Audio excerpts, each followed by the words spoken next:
नमस्कार दोस्तों, मैं हूं राज। आपका मेरे चैनल में एक बार फिर से स्वागत है। दोस्तों, जैसा आप सबको पता है, हमारा देश इस टाइम एक वैश्विक महामारी के दौर से गुजर रहा है। मेरा आपसे हाथ जोड़कर नम्र निवेदन है कि आप घर पर ही रहें और कोरोना गाइडलाइंस का पालन करें। दोस्तों, आज मैं आपको फ्रिज की कूलिंग कॉइल की मोटर बदलना सिखाऊंगा। तो चलिए दोस्तों, आज के वीडियो को शुरू करते हैं। दोस्तों, ये गोदरेज का फ्रिज है जिसमें नीचे कूलिंग बिल्कुल नहीं आ रही है, सिर्फ लाइट जल रही है और नीचे कूलिंग नहीं आ रही है। पीछे जो ये हवा के पैसेज होते हैं, यहाँ पे हम हाथ लगा कर देखते हैं, यहाँ पर नीचे हवा बिल्कुल नहीं आ रही है। और ऊपर का दरवाज़ा खोलने पर भी हमें पता लगा कि ये फ़ैन चल ही नहीं रहा है। तो दोस्तों, इसका फ़ैन चेंज करने के लिए हमें पहले फ्रीजर को पूरी तरह से खाली कर लेना होता है।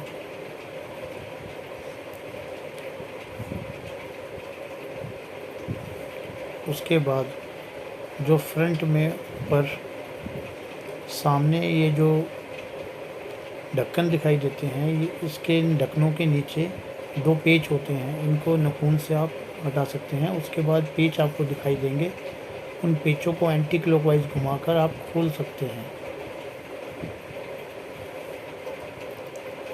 ये दोनों साइड ये पेच होते हैं और दोनों पेच खोलकर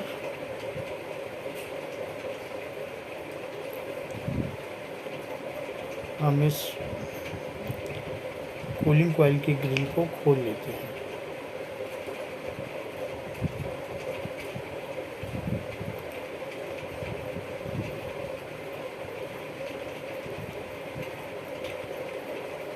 ये दोनों पेच खोलने के बाद नोच प्लास की सहायता से इस पैनल को पकड़कर बाहर खींचते हैं तो ये बाहर निकल आता है। अब दोस्तों, ये मोटर के वायर कनेक्ट होते हैं। इन तारों को हम अलग कर लेते हैं। ये थिम्बल लगे होते हैं जिनको खींचने से ये अलग हो जाते हैं और ये थिम्बल निकलने के बाद ये पैनल फ्री हो जाता है। अब मोटर को खोलने के लिए इसके ये दो पार्टों के अंदर ये ग्रिल होती है जो कि लॉक में फंसी हुई होती है। ये नीचे से ऊपर से ये लॉक के अंदर फंसी होती है। सबसे पहले जो इसका एयर डिवाइडर का जो नोब होती है, इसको पेचकस की सहायता से नीचे फंसाकर इस नोब को हम निकाल लेते हैं।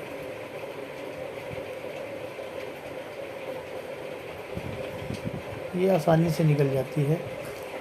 उसके बाद जो ये लॉक हैं, इनको हल्का सा दबाकर बाहर खींचते हैं तो ये बाहर का पैनल अंदर के पैनल से अलग हो जाता है। ये देखिए, इस तरह ये बहुत आसानी से निकल आता है। ये देखिए, ये पूरा निकल गया है। उसके बाद जो मोटर का ब्लेड होता है, उसके ऊपर एक लोहे का छल्ला लगा होता है जिसको नीचे से प्रेस करने से वह बाहर निकल आता है। उस छल्ले को निकालने, स्प्रिंग टाइप छल्ला होता है, उसको निकालने के बाद ब्लेड को अगर पकड़ कर बाहर खींचते हैं तो आसानी से बाहर निकल आता है। उसके बाद ये मोटर दो पेचों की सहायता से एक क्लैंप से रुकी हुई होती है। उन दोनों पेचों को खोलने के बाद ये मोटर अलग हो जाती है।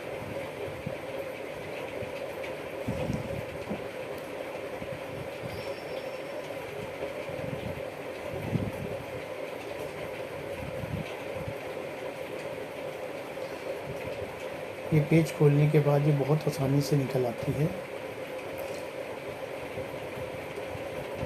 ये देखिए, अब ये मोटर हमारी निकल गई है। अब ये पीछे तार बंधे होते हैं ग्रिल के साथ, इसको खोलकर मोटर को अलग कर लेते हैं। अब इस मोटर की जगह दूसरी मोटर लाकर ये मोटर हमारी ख़राब हो गई है। ये हमारे पास दूसरी मोटर है गोदरेज की, जिसको हम उस पुरानी मोटर से रिप्लेस करते हैं। तो जैसे हमने मोटर खोली थी वैसे ही उसको उसके फ्रेम में डालकर आगे से जो क्लैंप निकाला था वो क्लैंप उसमें लगाकर जो 2 पेच हमने खोले थे उन दोनों पेचों को हम वापस उसी तरह से लगा देते हैं।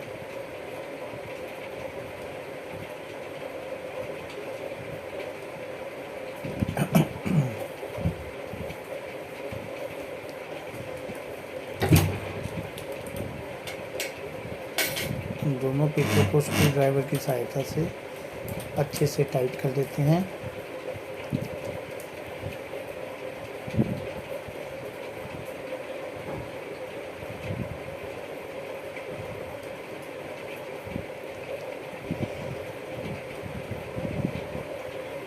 उसके बाद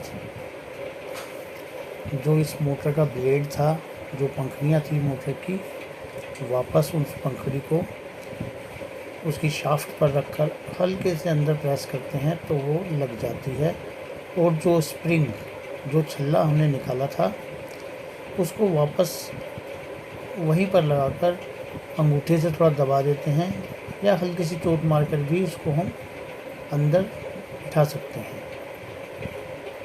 ये देखिए दोस्तों, इस तरह से इसको हम आसानी से छल्ले को लगा देते हैं। अब ये हमारा ब्लेड फिट हो गया है और मोटर भी बदली जा चुकी है। अब जो बाहर का पैनल हमने निकाला था उसको बराबर उसके फेस पर लगाकर बराबर उसको प्रेस करेंगे तो दोबारा लॉक के अंदर वो बैठ जाता है। उसको चारों साइड से दबा देंगे तो ये पूरी तरह से लॉक में आ जाता है।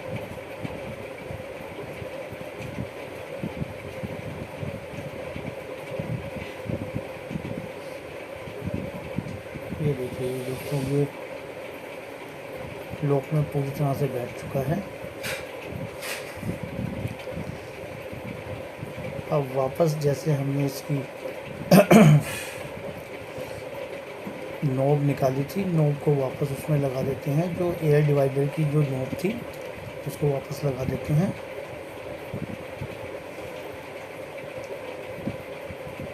एक बार फिर देख लेते हैं कहीं ये लॉक से ढीला तो नहीं है। इसको दोबारा लॉक में फिट कर देते हैं और इसको वापस रखकर जो वायर हमने खोली थी इसकी, उस वायर को दोबारा से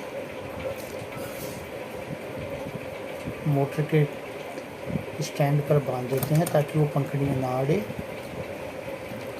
उसके बाद में जो मेन कनेक्शन जहाँ से हमने खोले थे उन कनेक्शन को वापस उसके साथ क्लैंप कर देते हैं।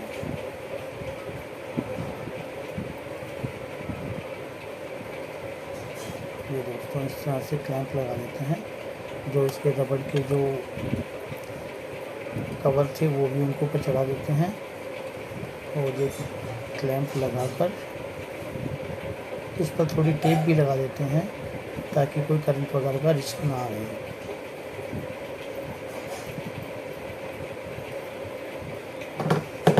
जो इलेक्ट्रिकल टेप है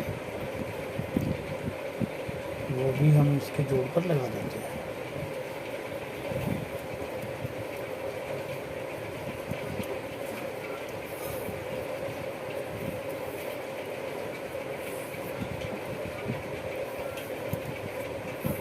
दोस्तों, ये टेप थोड़ा अच्छे से लगानी चाहिए। अगर टेप ढंग से नहीं लगेगी तो कई बार फ्रिज में करंट वगैरह भी आ जाता है। तो इस टेप को थोड़ी टेपिंग अच्छे से करनी होती है।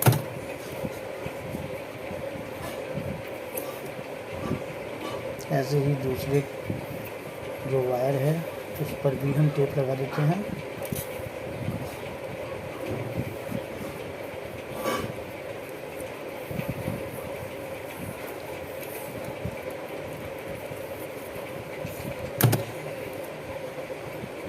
अब ये टेप लगाने के बाद ये देखिए, थोड़ा ऊपर से भी टेप लगा देते हैं ताकि इसमें पानी वगैरह का कोई रिस्क ना रहे। ये टेप लगाने के बाद इस ग्रिल को वापस डक्ट के अंदर बिठा देते हैं और जो 2 पेच हमने फ्रंट से खोले थे उन दोनों पेचों को वापस से कस देते हैं।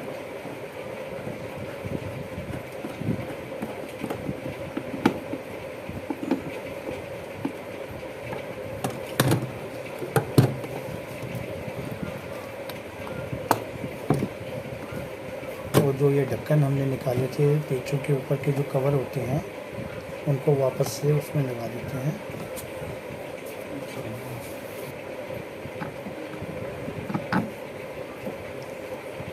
दूसरी साइड का पेच भी लगा देते हैं।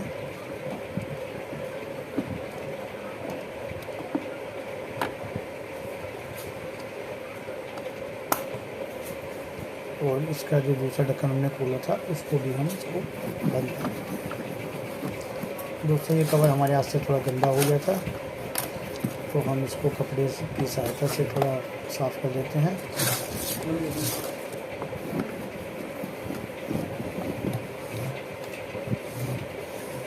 देखिए दोस्तों ये कपड़ा मारने से बिल्कुल साफ़ हो गया है और अभी हमारी मीटर बदल चुकी है।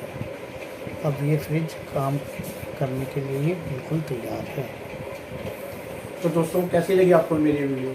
अगर आपको ये मेरी वीडियो पसंद आई हो तो मेरे चैनल को लाइक करें, शेयर करें और सब्सक्राइब करें। दोस्तों जैसा आप सबको पता है हमारा देश इस टाइम एक वैश्विक महामारी के दौर से गुजर रहा है। मेरा आपसे हाथ जोड़कर नम्र निवेदन है कि आप घर पर ही रहें और कोरोना गाइडलाइंस का पालन करें।